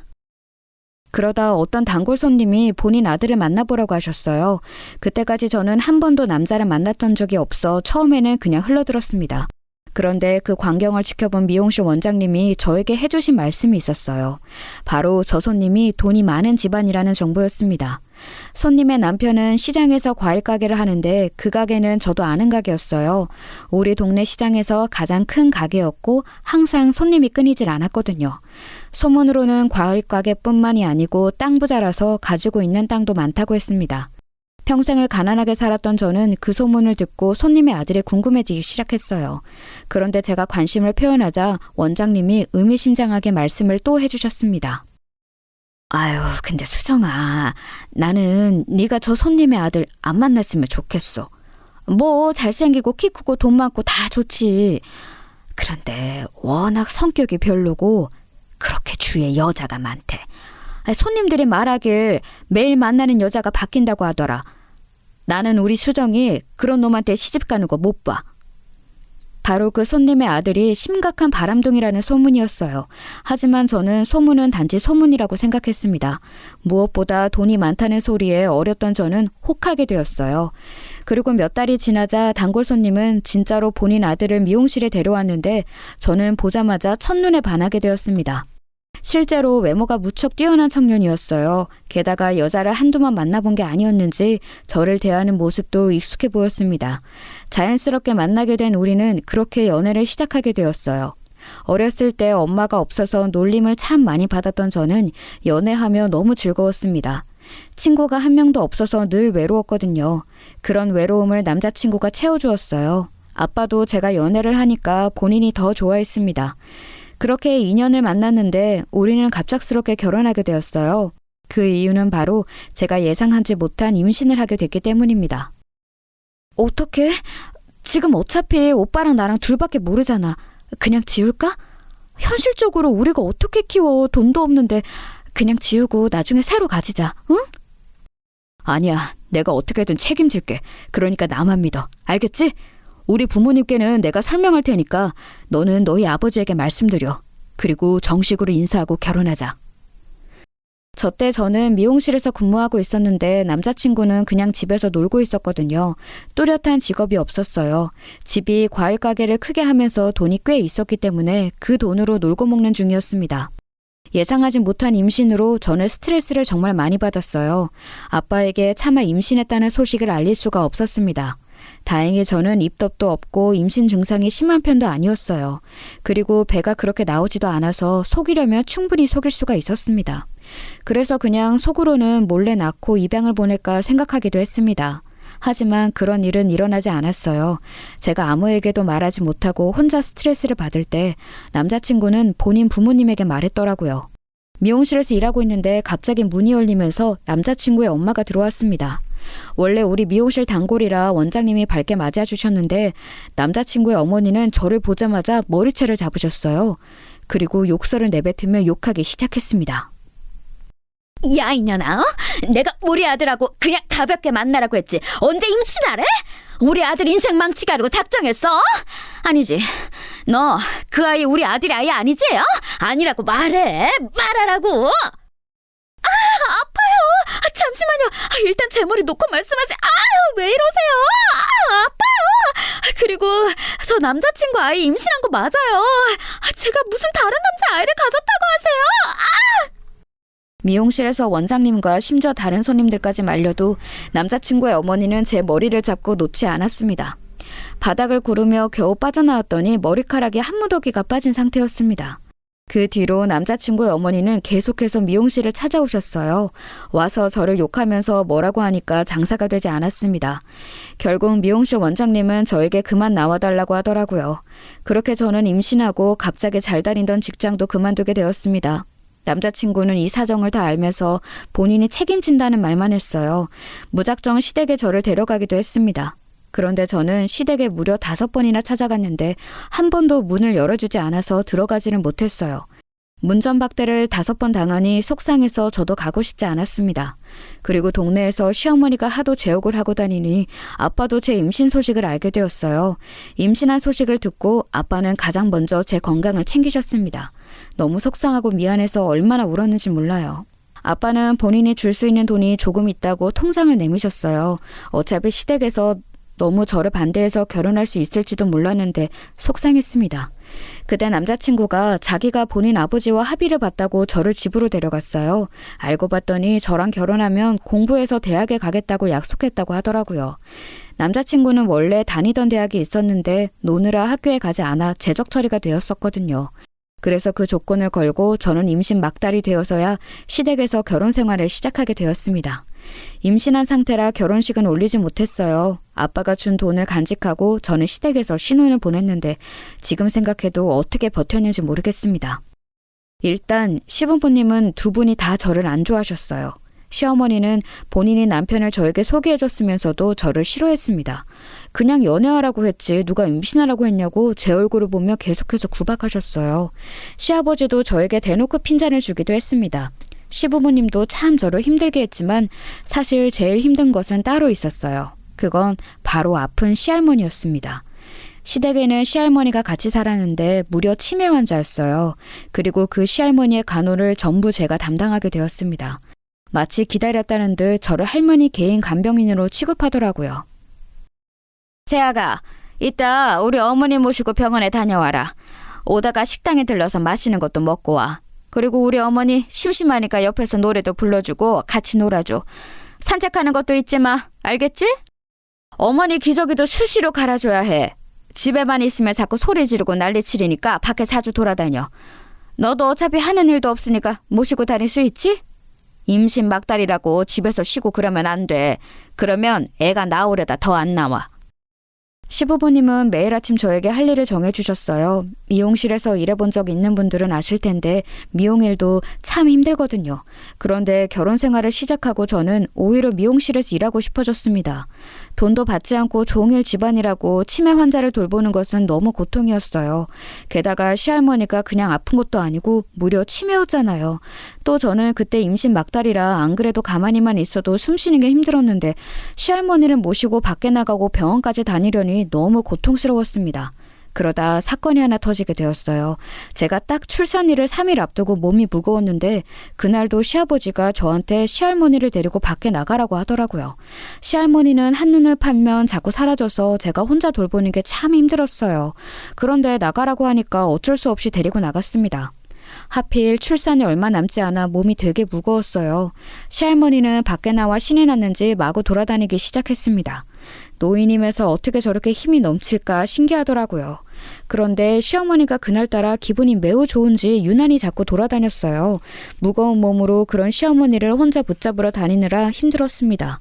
그러다 사건이 발생했어요. 제가 시어머니를 따라가다 계단에서 발을 헛디뎌서 넘어졌습니다. 그런데 넘어졌는데 배가 너무 아픈 거예요. 그래서 몸을 봤더니 양수가 터져버렸습니다. 다행히 거기가 인적이 드문 곳은 아니었어요. 공원이라 운동하는 분들이 많았거든요. 제가 넘어져서 배를 부여잡고 있으니 지나가는 분이 바로 119를 불러주셨습니다. 배가 아파 끌어안고 무슨 정신으로 병원에 갔는지 모르겠어요. 병원에 도착해서 응급으로 출산을 바로 하게 되었습니다. 너무나도 다행히 아기는 무사히 출산할 수 있었어요. 지나가는 아주머니가 아니었다면 위험했을 거라고 의사가 말했습니다. 겨우 출산하고 정신을 차렸는데 시어머니가 화가 잔뜩 난 얼굴이었습니다. 야, 너는 네 애가 우선이야, 어? 어머니는 어디다 버려놓고 애를 낳아? 너 때문에 지금 어머니 실종됐어. 어떡할 거야? 지금 우리 남편 난리 났어. 어머니 못 찾으면 네가 다 책임져. 알겠어? 어? 시어머니는 출산한 저에게 다짜고짜 저렇게 말씀하셨어요. 아직 회복도 하지 못했는데 저런 소리를 들으니 너무 속상했습니다. 아기를 낳느라 수고했다는 말도 일절 없었어요. 오히려 아들이 아니고 제가 낳은 아이의 성별이 딸이라 실망하셨습니다. 시아버지는 시할머니를 찾겠다고 그리고 딸이라는 이유로 병원에 오지도 않았어요. 남편도 그런 시부모님 눈치를 살피며 시할머니를 찾느라 병원에서 금방 나갔어요. 제가 일부러 시할머니를 놓친 것도 아니고 데리고 나갔다가 그렇게 된 건데 너무 서운하더라고요. 그런 제 옆에는 우리 친정아빠가 열심히 간호해 주었습니다. 저한테 수고했다고 먹고 싶은 것은 없냐고 다정하게 묻는 아빠를 보고 눈물이 나왔어요. 병원에서 3일을 보내고 퇴원하고 시댁에 갔더니 시할머니가 집에 있었습니다. 알고 봤더니 시할머니는 그대로 공원에 있었다고 하더라고요. 경찰에 신고까지 했는데 경찰이 도착하기도 전에 시할머니를 발견했다고 합니다. 저는 신생아를 데리고 시댁에서 조리하는데 몸조리를 제대로 할 수도 없었어요. 시어머니가 출산하고 가만히 누워있으면 오히려 몸에 좋지 않다고 하셨거든요. 그래서 오히려 출산하고 새벽부터 일어나서 집안일을 했습니다. 신생아가 잠을 제대로 자지 않아 저 혼자 돌보느라 안 그래도 잠이 부족했거든요. 그런데 새벽에도 잠을 못 자는데 낮에도 잠을 잘 수가 없어 고통스러웠습니다. 남편은 학교에 다니느라 바빠서 저를 신경도 쓰지 않았어요. 오히려 혼자 제가 아이를 돌보는데 그것은 신경도 쓰이지 않는지 밖에서 술을 마시면서 돌아다녔죠. 치매에 걸린 시할머니와 신생아를 동시에 저 혼자 돌보는 것은 진짜 너무 무리였어요. 시할머니도 기저귀를 차고 있었고 신생아도 기저귀를 찼으니 종일 기저귀를 몇 개를 갈았는지 모릅니다. 게다가 시할머니는 날이 갈수록 상태가 좋지 않았어요. 힘이 도대체 어디서 나는 건지 저 혼자 감당하는 것은 힘들었습니다. 몸에 아기띠를 두르고 시할머니를 데리고 병원에 가면 너무 진이 빠졌어요. 오죽하면 병원에서 의사가 저한테 저도 환자라고 하더라고요. 몸이 성한 곳이 없다며 안쓰럽다고 말했습니다. 이런 제 수고를 시댁에서는 아무도 알아주지 않았어요. 오히려 저한테 시할머니를 소홀히 돌본다고 구박하더라고요. 내 집에서 내 돈으로 편안하게 있으면 우리 엄마를 잘 돌봐야 하지 않겠어? 지금 네 아이 공짜로 키우면서 그렇게 우리 엄마를 방치하는 거니? 산책을 매일 하라고 내가 몇 번을 말했어? 자꾸 그러면 너희 집으로 가. 아버님 죄송해요. 지금 겨울이라 저번에 밖에 나갔다가 아이가 감기에 걸려서 고생했거든요. 아직 너무 어려서 집에 혼자 둘 수가 없어서 어머님 밖에 나가지 못했어요. 내일부터 다시 나갈게요. 저 혼자 둘을 감당하면서 힘든 일은 한두 개가 아니었습니다. 아기의 분유를 타면서 시할머니의 음식을 준비하고 몸이 2개여도 모자랄 것 같았어요. 그런데 남편은 이런 저를 도울 생각도 하지 않았습니다. 제가 학교 끝나면 바로 와서 저를 도와달라고 수도 없이 말했거든요. 그런데 남편은 알겠다고 대답하고 오기로 한 시간에 온 적이 한 번도 없습니다. 오히려 술 먹고 동네에서 시비를 걸어서 경찰에서 연락이 왔던 적도 많아요. 아기를 업고 파출소에 술에 취한 남편을 데리러 갔던 날도 많습니다. 제가 파출소에 가면 경찰이 저를 안쓰럽게 여기기도 했어요. 이렇게 고통 속에서 아기를 키우다 어느새 아기의 돌잔치가 다가왔습니다. 아기 돌 때 사건이 하나 발생했어요. 그리고 그 계기로 저는 시댁에서 분가하게 되었어요. 어떤 일이 있었는지 궁금하시죠? 아기 돌이 다가오면서 우리 친정아빠가 무려 돌반지를 해주셨어요. 출산하고 제가 조리도 제대로 하지 못해서 마음이 아프다고 한우도 사주셨습니다. 저는 시부모님 눈치가 보여 아빠를 자주 볼 수 있는 것도 아니었거든요. 같은 동네에 살아서 그나마 몰래 밖에서 보는 것이 가능했습니다. 시부모님은 제가 집에 없으면 시할머니를 돌볼 사람이 없어 너무 싫어했어요. 그래서 나중에는 시할머니를 모시고 우리 아빠를 보러 다녔습니다. 이런 생활이 지칠 때쯤 일이 발생했어요. 돌반지를 받고 저는 기분이 좋아 시댁으로 돌아가서 서랍에 넣어놨습니다. 그리고 돌잔치를 무사히 마치고 시댁에서 일상을 보내고 있었어요. 그런데 아기를 보다가 시할머니 방으로 가는데 시할머니가 없더라고요. 어디 가셨는지 찾았는데 남편과 제가 지내는 방에서 이상한 소리가 들리더라고요. 갔더니 시할머니가 옷장을 열고 온갖 옷을 다 꺼내고 난리를 치고 있었습니다. 한눈을 팔면 이렇게 혼자 온갖 집안 살림을 뒤지는 것을 저는 이미 알고 있었어요. 그래서 한숨을 쉬고 시할머니를 말리는데 순간 화장대가 눈에 들어왔습니다. 화장대 서랍은 열려 있었고 불안한 마음에 서랍을 봤는데 돌반지가 없었어요. 급하게 시할머니의 손을 봤더니 돌반지를 꽉 쥐고 있더라고요. 할머니, 저한테 주세요. 그 반지 우리 아빠가 우리 아기한테 주실 거예요. 이리 주세요. 네? 안 돼요. 지금 뭐 하시는 거예요? 잠깐만요. 안 돼. 우리 아빠가 마련한 돌반지라고요. 제가 돌반지를 달라고 하자 시할머니는 거세게 고개를 저으면서 싫어했어요. 어차피 말이 통하는 상태도 아니었지만 저는 침착하게 달라고 계속해서 말했습니다. 그런데 제가 뺏으려고 하자 시할머니는 저를 밀치고 거실로 나갔어요. 그런 시할머니를 잡으려고 저도 따라 나갔는데 무슨 일이 일어났는지 아세요? 시할머니는 제가 본인을 쫓아가자 반지를 들고 화장실로 들어갔어요. 그러더니 순식간에 돌반지를 변기에 놓고 내려버렸습니다. 너무나도 순식간에 일어난 일이라 제가 말릴 틈도 없었어요. 그렇게 저는 제 눈앞에서 반지를 잃게 되었습니다. 시할머니는 허망한 제 속도 모르고 혼자 실실 웃으면서 집안을 뛰어다녔어요. 순간 눈물이 터져 주저앉아 엉엉 울었습니다. 제가 왜 결혼해서 이런 생활을 하는 건지 너무 슬펐어요. 우리 아빠가 돈이 많은 것도 아니고 열심히 막노동해서 번 돈이었거든요. 자기 몸을 혹사하며 힘들게 번 돈으로 마련한 반지였는데 그걸 시할머니가 변기에 넣고 내렸잖아요. 그런 제 속도 모르고 시할머니는 열심히 거실에 있는 화분을 건드렸어요. 제가 우는 시간도 주지 않고 화분에 있는 꽃을 뽑아서 바닥에 뿌리는 모습을 보고 더 버틸 수가 없었습니다. 그래서 아기를 데리고 무작정 밖으로 나왔어요. 갈 곳은 친정아빠가 혼자 사는 집이라 거기로 갔습니다. 제가 울면서 아기를 데리고 오자 아빠는 많이 당황하셨어요. 하지만 곧 진정하고 제게 아무것도 묻지 않고 밥을 주셨습니다.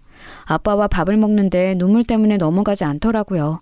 아빠는 제가 밥을 편하게 먹을 수 있게 아기를 돌봐주셨어요. 그리고 저녁이 되자 남편이 우리 친정집에 찾아왔습니다. 여보, 도대체 이게 무슨 일이야? 우리 부모님 화 잔뜩 나셨어. 지금은 너무 화가 많이 났으니까 내일 아침에 날 밝으면 가서 죄송하다고 인사하자.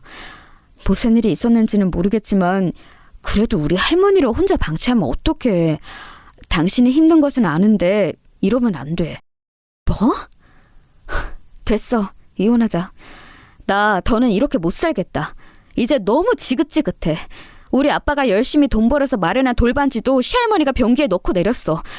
근데 뭐? 나한테 지금 시부모님이 화가 났으니 사과하라고? 그게 나한테 할 말이야?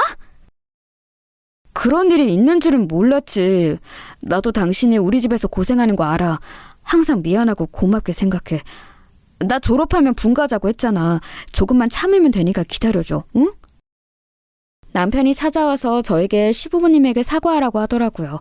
저는 그럴 수는 없다고 했습니다. 제가 왜 결혼해서 치매인 시할머니를 혼자 돌봐야 하는지도 이해하지 못했어요. 그래서 다음 날이 되었어도 시댁으로 가지 않았습니다. 제가 아기를 데리고 친정에서 버티자 시댁은 안달이 나기 시작했어요. 왜냐하면 제가 없으니까 시할머니를 돌볼 사람이 없었거든요. 시댁은 과일 가게를 크게 해서 돈이 여유로운 편이었습니다. 그래서 급하게 병간호할 사람을 찾았는데 복병은 시할머니였습니다. 바로 시할머니가 제가 아니면 안 된다고 했나 봐요. 저는 시할머니가 어차피 사실 날도 얼마 남지 않았으니 최선을 다했거든요. 시아버지도 저에게 돌보는 것을 맡기고 시할머니를 제대로 돌보지 않았어요. 오히려 귀찮아하고 병원이나 먹는 것도 말로만 챙기고 다 저를 시켰습니다. 방치된 시할머니가 안쓰러워서 제가 더 열심히 돌본 것도 있어요. 인간 대 인간으로 불쌍하고 안쓰러웠거든요. 물론 반지 사건으로 화가 나서 나왔지만 시할머니를 돌보는 것은 절대 소홀히 하지 않았습니다. 그러니 시할머니가 저를 찾는 것은 당연했어요. 아무리 사람을 불러도 저처럼 꼼꼼하게 시할머니를 돌보는 사람이 없었나 봐요. 그러니 나중에는 시부모님이 저에게 연락하셨습니다. 그동안 저 혼자 고생 많았다고 본인들이 미안하다고 사과하셨어요. 그러면서 시댁으로 다시 오라고 하더라고요. 저는 저 혼자 시할머니를 돌보는 것은 너무 힘드니까 사람을 한 명 불러달라고 했어요. 적어도 집안일을 나눠서 할 사람이 필요했거든요. 그러자 시부모님은 알겠다고 하셨어요. 그래서 다시 시댁으로 갔습니다. 저는 믿지는 장사는 아니었던 것이 친정아빠는 돈이 없었어요. 아이를 키우려면 돈이 필요한데 아빠가 버는 돈으로 아이를 키우는 것은 무리였습니다. 시댁에 있으면 그래도 시아버지 돈으로 아이를 키울 수가 있었거든요. 다시 제가 시댁에 돌아갔더니 실제로 집안일 하는 아줌마를 한 명 고용했더라고요. 덕분에 저는 시할머니를 돌보고 아이를 키우는 것에 혼자 전념할 수 있었습니다. 물론 그 이후에도 시부모님과 부딪히는 일이 꽤 있었어요. 제일 컸던 것은 바로 시부모님은 아들을 낳는 것을 원하셨습니다. 그런데 제가 그때 남편과 사이가 좋은 편은 아니었거든요. 남편이 대학에 다니고 있었는데 자꾸 밖에서 놀았거든요. 이걸 알고 시아버지가 남편에게 뭐라 하기도 하셨습니다. 남편은 잔소리가 듣기 싫으니 더 밖으로 나돌았어요. 그러면서 저랑 사이도 나빠졌습니다. 남편은 딸에게 관심이 없어서 딸과 어색할 지경이었어요. 이런 상태에서 어떻게 아이를 가지겠어요? 너희도 이제 둘째 갖출 때가 됐잖아. 그래도 아들이 있어야 대를 잇기도 하고 듬직해. 나도 우리 아들 없었으면 불행했을 거야. 아들은 꼭 필요해. 세아가, 네 인생을 위해서라도 아들이 필요해. 그러니까 둘째도 가져봐, 응? 남편이 집에 오지를 않잖아요. 아이를 저 혼자 만들 수도 없고요. 저도 둘째 낳고 싶어요. 그런데 남편이 도와주질 않네요. 남자는 여자 하기 나름이야. 너도 노력해서 우리 아들을 잘 구슬려봐. 원래 남자는 아내가 어떻게 하느냐에 따라 달라지는 거야. 알겠니? 노력을 해야 결과도 있는 거야. 시부모님이 너무 대놓고 둘째를 원해서 저는 곤란했어요. 남편 탓을 할 수밖에 없었습니다. 이런 상황에서 안 좋은 일이 생기게 되었어요. 바로 치매에 걸린 시할머니의 증세가 날이 갈수록 더 안 좋아지셨습니다. 그래서 병원에 심각하게 입원까지 했어요. 피를 토하고 아예 사람을 못 알아볼 수 없는 지경에 이르셨습니다. 하루에도 몇 번씩 고비가 오갔어요. 저는 어린 딸을 안고 그런 시할머니를 병원에서 종일 돌봤습니다. 간호사가 제가 손녀딸로 착각할 정도로 열심히 간호했어요. 결국 시할머니는 병원에서 약 2주 입원하고 하늘로 가게 되셨습니다. 그동안 혼자 간호하며 정도 많이 들었는데 속상했어요. 시할머니를 혼자 돌보는 것은 물론 힘들었는데 막상 돌아가시니까 눈물이 많이 나왔어요. 돌아가시기 직전에 시할머니는 제 손을 꼭 잡아주셨거든요. 비록 말씀은 없으셨지만 마지막까지 저를 바라보기도 하셨어요. 아무리 시할머니가 우리 아빠가 힘들게 마련한 돌반지를 버렸어도 정이 들었는지 슬펐습니다. 그래서 시할머니가 돌아가시고 저는 한동안 슬펐어요. 그런데 안 좋은 일은 왜 하필 겹치게 일어나는지 모르겠습니다. 시할머니가 돌아가시고 얼마 지나지 않아 시댁에 큰일이 닥치게 되었거든요. 바로 시아버지가 하던 과일 가게에 크게 불이 났어요. 과일은 당연히 다 타버렸고 가게도 홀랑 타서 잿더미가 되었습니다. 우리 시아버지의 가게뿐만이 아니고 시장에 있는 가게들도 피해를 많이 받았어요. 과일 가게가 불에 타서 시댁은 피해를 많이 받았습니다. 시아버지는 아무래도 거기 터가 좋지 않아 이런 일이 일어났다고 하셨어요. 그러면서 시장에서 벗어나서 시댁과 가까운 곳에 식당을 하나 열었습니다. 과일 가게가 타이로 망하고 새로 연 가게라서 빚도 아주 많았어요. 식당은 백반을 파는 것으로 결정했습니다. 아가, 이따 식당에 와서 일을 도와줘. 인건비가 너무 비싸서 사람을 쓰지도 못해.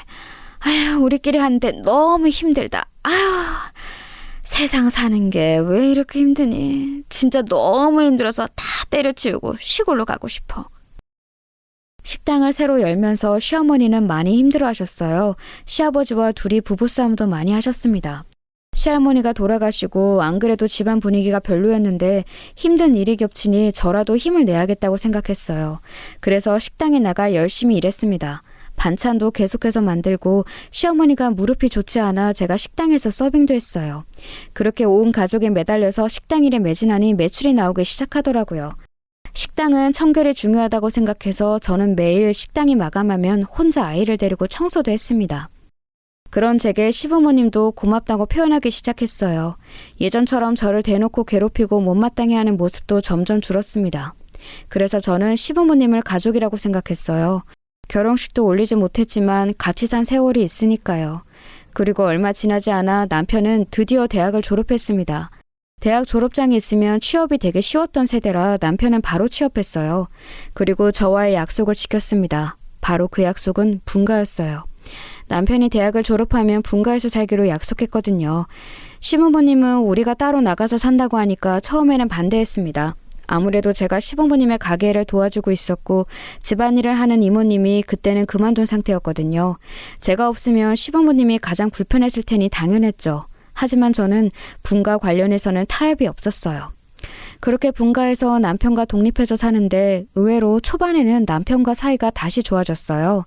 저는 일단 드디어 해방감이 들어 기뻤습니다. 그래서 남편에게 잘했더니 남편도 점점 저에게 잘해주었어요. 그래서 저는 그때는 만족감이 아주 컸습니다. 이렇게 평생 행복하게 살 수 있겠다고 생각했어요. 그러면서 없던 둘째 생각도 들더라고요. 시부모님에게 둘째 생각이 있다고 하니까 시부모님도 좋아하셨습니다. 그런데 인생이 뭐가 이리 마음대로 되는 것이 없는지 사건이 하나 발생했어요. 바로 남편이 갑자기 다니던 직장을 그만두고 사업을 시작하게 되었습니다. 아니 여보, 우리 둘째도 가지기로 했잖아. 그런데 갑자기 사업하겠다고 다니던 직장을 그만두면 어떡해? 우리 모아놓은 돈도 별로 없어. 독립하면서 시부모님께 지원받는 것도 없잖아. 당신이 이러면 당신 어떻게 살아? 여보, 내가 다 생각이 있어. 그러니까 이번 한 번만 다 믿어줘. 나는 직장 체질이 아닌 것 같아. 혼자 사업하면서 인생은 배울게. 그리고 아무리 생각해도 이건 되는 장사야. 대학 동기가 같이 동업하자고 했거든. 저는 남편의 말에 머리가 너무 아팠어요. 직장을 몇 년이라도 다닌 다음이면 몰라도 그때는 겨우 5개월을 다닌 상태였거든요. 별로 다니지도 않아서 모아놓은 돈도 당연히 없던 상태였습니다. 그런데 사업을, 그것도 동업하겠다고 하니 제 반응이 좋을 리가 없었어요. 하지만 남편은 고집이 너무나도 센 상태였습니다. 아이도 있는데 위험성이 큰 사업을 하겠다고 하니 저도 물러설 수는 없었어요. 결국 이것과 관련해서 시부모님께 얘기했더니 시부모님은 팔은 안으로 굽더라고요. 특히 시어머니가 본인 아들이 하겠다는데 아내가 응원은 안 해주고 핀잔을 주면 안 된다고 오히려 저에게 뭐라 하셨습니다. 자기 아들이 어렸을 때부터 똑똑했으니 한번 믿어보라고 하셨어요. 차라리 그때 시아버지의 과일 가게가 불에 탄 상태가 아니었으면 저도 믿는 구석이라도 있었으니 허락했을 텐데 그때는 그것도 아니었죠. 하지만 다수결에 의해 제 의견은 철저하게 무시당했습니다. 그렇게 남편은 사업을 시작했어요. 의외로 남편은 사업이 처음에는 꽤 잘 됐어요.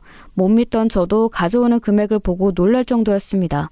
남편이 돈을 꽤 버니까 시부모님도 으스대기 시작했어요. 저한테 그러게 왜 본인 아들을 못 믿었냐고 핀잔을 주더라고요. 저는 그래도 불안감이 있어서 남편이 가져오는 돈을 차곡차곡 모았습니다. 남편은 사업하느라 바쁘다고 집에 잘 들어오지 않기 시작했어요. 잠깐 사이가 좋았다가 다시 관계가 소원해졌습니다. 그런 상태에서 2년이 지나자 갑자기 남편의 사업이 몰락하기 시작했어요. 너무 갑작스럽게 망해서 저는 처음에 믿을 수가 없었습니다. 분명히 저번 주까지 돈을 가져오던 사람이 하루아침에 망했다고 울더라고요. 심지어 남편은 동업하는 사람의 보증까지 섰다는 것을 알게 되었습니다. 사업이 성공하는 것보다 망하는 게 훨씬 쉽다는 것을 그때 알았어요. 나름 넓은 집으로 이사갔던 우리는 급하게 부동산에 집을 내놓았습니다. 제가 모은 돈들로 급한 불을 껐는데도 불어난 빚을 감당하기 힘들었어요. 저희는 집을 처분하고 갈 곳이 없어 다시 시댁으로 들어가게 되었습니다. 시부모님도 적금을 깨서 남편의 빚을 겨우 갚았어요. 온 가족이 매달려서 남편의 사업 실패를 메꾸려고 노력했습니다. 남편은 사업에 실패하자 아예 밖을 나가지 않았어요. 얼굴 보는 게 그렇게 힘들었는데 이제는 종일 방에 누워 있었죠. 심지어 술을 어찌나 마시던지 방에 들어가면 소주 냄새가 진동했어요. 그런 남편에게 뭐라고 한마디만 하면 시어머니는 저한테 오히려 뭐라 하더라고요. 예, 남자가 살다 보면 사업도 실패하고 그러는 거지. 너는 왜 이렇게 달달 볶아? 우리 아들이 사업에 실패하고 싶어서 실패했어? 어? 옆에서 보듬어주고 용기를 줘도 모자랄 판에 왜 우리 아들 기를 죽여? 그러는 너는 뭐가 그리 잘났는데? 어? 엄마, 나 너무 힘들어. 죽고 싶어. 사람들 보는 것도 힘들고 사는 게 버거워. 아들 괜찮아. 응? 괜찮으니까 그만 울어. 응? 엄마랑 아빠가 식당에서 돈 벌어서 너 다시 일어설 수 있게 도울게. 아휴, 그러니까 너무 속상해하지 마. 남편은 매일 힘들다고 소주를 물처럼 마셨고 시어머니는 그런 남편을 옆에서 마치 3살짜리 아이를 달래는 것처럼 달래셨어요. 남편이 돈을 못 버니까 저라도 일해야겠다 생각했습니다. 그래서 시부모님이 운영하는 식당에 가서 열심히 일했어요. 다른 곳에서 일하면 아기를 편하게 데리고 있을 수가 없으니 시부모님 식당에서 일했습니다. 그때 받았던 돈은 터무니없이 적었어요. 시부모님은 매출이 늘어도 보너스를 주거나 그런 것은 없었습니다. 저는 돈을 모아 다시 분가할 목적이라 1원도 아껴가며 돈을 모았어요. 남편은 제 속도 모르고 소주 마시게 돈을 달라고 했습니다. 그런 남편이 짜증나서 시부모님에게 말하면 시부모님은 남편이 사업 실패 후 안 그래도 슬퍼하는데 나쁜 생각을 할 수도 있으니 저보고 참으라고 하더라고요. 시부모님 식당에서 일하는 시간에 다른 곳에 가며 돈을 더 벌 수 있다고 생각했어요. 그래서 저는 집에 어차피 남편이 종일 있으니까 아이를 봐달라고 했습니다. 그때는 아이가 어린이집에 다닐 때라 데려다주고 데리고 오면 됐거든요. 남편이 그렇게 하면 저는 더 돈을 벌 수 있으니 서로 이득이라고 생각했습니다. 시부모님은 제가 다른 가게에서 일한다고 하자 대놓고 서운해하셨어요. 하지만 저는 기어코 다른 가게에서 일을 시작했습니다. 확실히 똑같은 시간을 일해도 버는 돈이 차이가 있었어요. 돈을 더 많이 모을 수 있어 다행이었습니다. 그리고 그때 우리 친정아빠가 몸이 좀 안 좋으셨어요. 병원에 자주 다닐 때였는데 아빠가 워낙 몸을 많이 써서 좋은 것이 없었거든요. 특히 어깨랑 허리가 매우 안 좋았습니다. 그 병원비를 제가 어느 정도 드리려면 다른 가게에서 일하는 게 필수였어요. 이렇게 돈을 빨리 모아 독립하려고 했는데 망할 남편이 도와주질 않았습니다. 일하고 있는데 전화가 와서 받았더니 아이 어린이집 선생님이셨어요. 어머니, 혹시 오늘 아버님이 오시는 거 맞나요? 지금 하원 시간이 지났는데 아직 안 오셨어요. 무슨 일이 있으신 건가요? 곧 선생님들 퇴근 시간이라 빨리 아무나 오셔서 아이 데리고 가셔야 해요. 네? 아이고, 아마 아기 아빠가 집에 있을 거예요. 제가 전화해서 빨리 가라고 할게요. 선생님, 조금만 더 봐주세요. 정말 죄송합니다. 금방 보낼게요. 남편은 종종 술을 마시고 자느라 어린이집에 아이를 데리러 가지 않았어요. 결국 이런 일이 몇 번이고 반복되자 어린이집에서 퇴소까지 당하게 되었습니다. 저도 일하다 중간에 남편 대신 아이를 데리러 가니 일하던 식당에서 눈치를 많이 주더라고요. 남편과 이 문제로 많이 다투기도 했어요. 그러면 시어머니는 또 옆에서 눈치 없이 왜 자기 아들에게 뭐라 하냐고 저를 나무라셨습니다. 아이 어린이집 문제 때문에 저는 결국 일하던 식당에서 그만둘 수밖에 없었어요. 현실적으로 아이를 키우면서 일하는 게 너무 힘들었습니다. 남편이 일하지 않으니 저라도 일해야 했어요. 시부모님 백반집에서 다시 일하는데 받는 돈이 너무 적었어요. 하지만 돈을 더 달라고 하면 시부모님은 노발대발하며 화를 내셨습니다. 이런 상황에서 엎친 데 덮친 격으로 사건이 발생했어요. 아직도 이때를 생각하면 저는 눈물이 나와요. 가게에서 점심시간대라 손님이 많아 매우 바쁜 상태였는데 전화벨이 자꾸 울리더라고요. 처음엔 그냥 안 받았는데 계속해서 울리길래 결국 받았습니다. 그런데 저는 전화 내용을 듣고 너무 놀라서 그대로 가게에서 뛰쳐나와 택시를 탔어요. 왜냐하면 우리 아빠가 쓰러졌다는 내용이었거든요. 병원에 도착했더니 아빠는 의식이 없는 상태였습니다. 곧바로 수술 동의서에 서명했더니 의사는 아빠를 데리고 바로 수술실로 들어갔어요. 수술실 앞에서 기다리는 1초가 100년처럼 느껴졌습니다. 엉엉 울며 몇 시간이 지나자 의사가 문을 열고 나왔어요. 다행히 목숨을 건졌습니다. 그런데 고비는 넘겼지만 몇 차례 수술이 더 필요해요. 골절도 심하고 타박상이랑 몸이 멀쩡한 곳이 없어요. 뇌에도 손상이 간 것 같고요. 일단 급한 불은 껐으니 입원하고 경과를 지켜보도록 합시다. 다행히 목숨은 살렸다는 말에 얼마나 안심했는지 몰라요. 그런데 저는 병원비를 보고 너무 놀랐습니다. 생각보다 병원비가 너무나도 비쌌어요. 그리고 이런 대수술이 몇 차례나 더 남았다는 사실에 저는 너무 막막했습니다. 병실에 누워서 의식이 없는 아빠를 보는데 미안한 마음이 들었어요. 아빠는 아픈 몸으로 저에게 피해를 주기 싫다고 혼자 열심히 사셨거든요. 본인도 가난한 상태였는데 저한테 한 번도 돈을 빌린 적이 없었습니다. 오히려 남편이 사업이 망하고 힘들 때 없는 형편에 모은 돈을 탈탈 털어주기까지 했어요. 그런 아빠가 쓰러져서 누워있으니 너무 안타까웠습니다. 아빠는 어깨, 허리, 무릎, 발목 등 안 다친 곳이 몸에서 없었어요. 높은 곳에서 딱딱한 바닥으로 떨어져서 수술이 성공해도 휠체어에 의존하며 살아야 했습니다. 하지만 저는 그래도 아빠를 살리고 싶었어요. 일단 살려두고 제가 돈을 많이 벌어 효도하고 싶었습니다. 시댁에 왔더니 시아버지가 말도 없이 그렇게 나가면 어떡하냐고 타박하더라고요. 서운한 마음도 들지 않았어요. 그냥 무작정 시아버지에게 울면서 사정했습니다. 아버님, 저 돈 좀 주시면 안 될까요? 우리 친정아빠가 쓰러져서 병원에 입원해 있으세요. 앞으로 남은 수술도 많아요. 제가 돈 빌려주시면 평생 갚을게요. 아버님 가게에서 돈을 받지 않고 일할게요. 제발 부탁드려요, 네? 내가 무슨 돈이 있다고 그래? 나도 지금 먹고 사는 게 이렇게 힘들다. 우리는 돈 못 주니까 그런 줄 알아라. 너는 우리가 돈으로 보이냐? 매번 돈. 정 급하면 또 다른 가게 가서 일해서 돈 벌던가. 아버님 제발요. 제가 잘못했어요. 돈만 주시면 제가 뭐든 할게요. 아픈 시할머니도 제가 돌봤잖아요. 저 진짜 시댁에 부끄럽지 않게 최선을 다했어요. 우리 아빠 살려주세요. 제발 부탁드려요. 돈 없다고 몇 번을 말하니? 없다고. 내가 미쳤어? 그리고 사람은 다 죽는 법이야. 인생이란 게 때가 있다고. 줄 돈은 전혀 없으니까 나한테 돈 달라고 하지 마. 선뜻 돈을 빌려주지는 않겠다고 예상했지만 이렇게 대놓고 거절할 줄은 더 몰랐습니다. 제가 아무리 울면서 무릎까지 꿇고 빌어도 시부모님은 눈 하나 까딱하지 않았어요. 제가 치매 걸린 시할머니를 무보수로 돌보고 시댁 가게에서도 최저 시급도 받지 못하고 일했던 것이 미친 듯이 후회되기 시작했습니다. 그 시간에 다른 곳에서 일했으면 돈을 모아서 이렇게 친정아빠의 병원비가 걱정되지도 않았을 테니까요. 하필 남편 사업이 망해서 모은 돈이 진짜 아예 없던 터라 저는 일단 급한 대로 은행을 찾아갔습니다. 그런데 은행에서도 대출이 전혀 나오지 않았어요. 사채업자에게 빌리려고 해도 그 이자를 감당하기 힘들 것 같았습니다.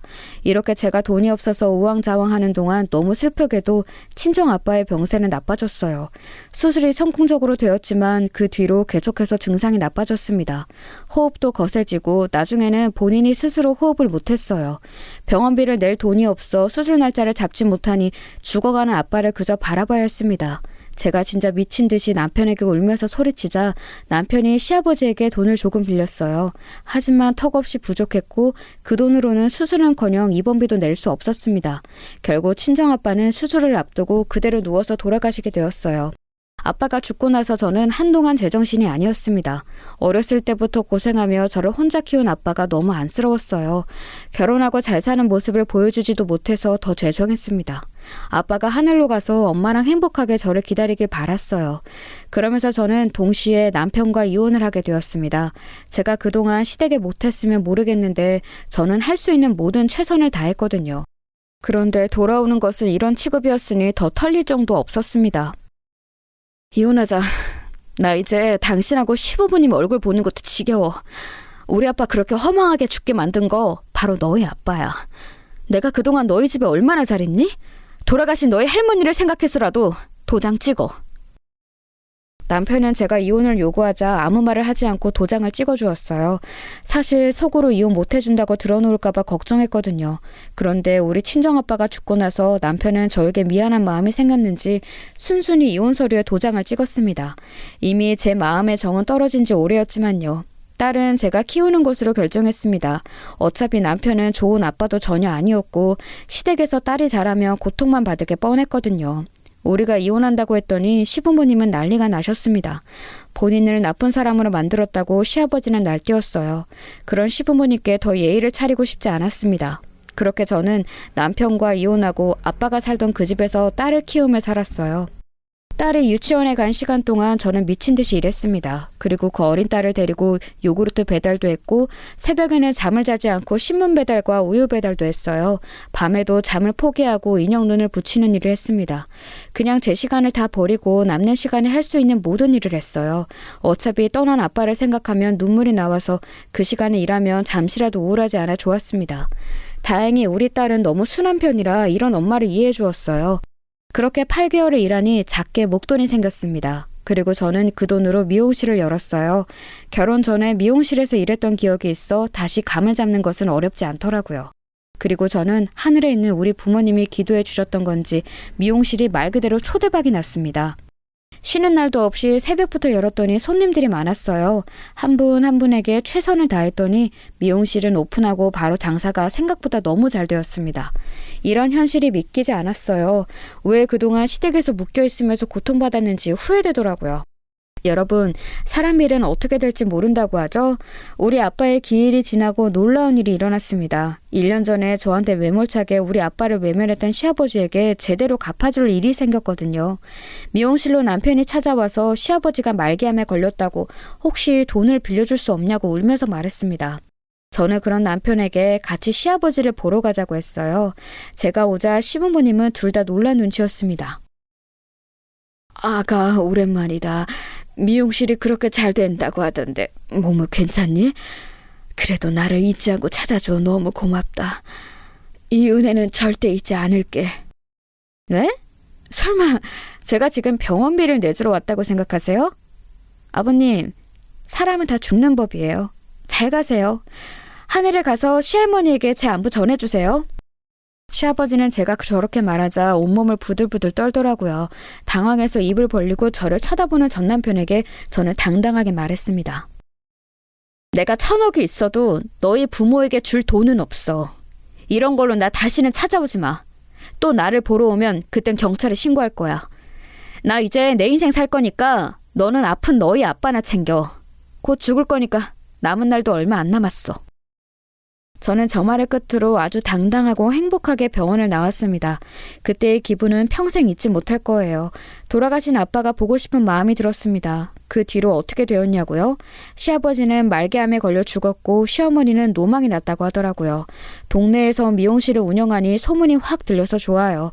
저는 미안한 마음은 전혀 없고 통쾌한 마음뿐이랍니다. 여러분, 여기까지가 제가 준비한 사연인데요. 재밌게 들으셨나요?